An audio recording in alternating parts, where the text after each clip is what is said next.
Today we're going to talk about how long EDD can audit a business.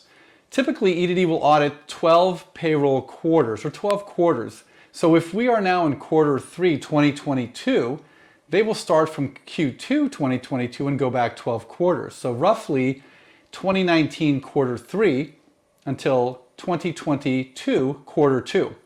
Now, in addition to that, currently we have a new law that's called AB 5. It became effective in California as of January 1st, 2020. So if your audit spans between pre-2020 and post-2020, EDD will apply two different standards, and you could actually get different results. Under the old law, which is called Borello, required 13 factors to determine whether a worker was a contractor or an employee. And factors are basically balanced, kind of like a scales of justice. Not any one factor was more important, and not certain factors, well, certain factors will not determine whether the worker was an employee or a contractor, but it was the aggregate of factors in determining whether somebody became a contractor or an employee. With AB 5, you have to meet all three elements, and if you fail one of the elements, the worker must be classified as an employee under state law.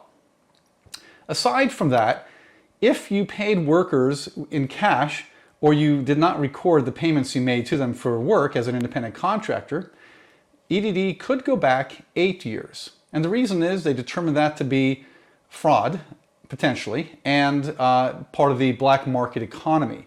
So in other words, paying for workers and not reporting their payments on payroll. I mean, you can pay somebody in cash, but if you're not reporting them on payroll or you don't report them in your ledger and there's no proof of exactly how much you paid, that's where most companies get into trouble, and they can go back 8 years, and a lot of times they do.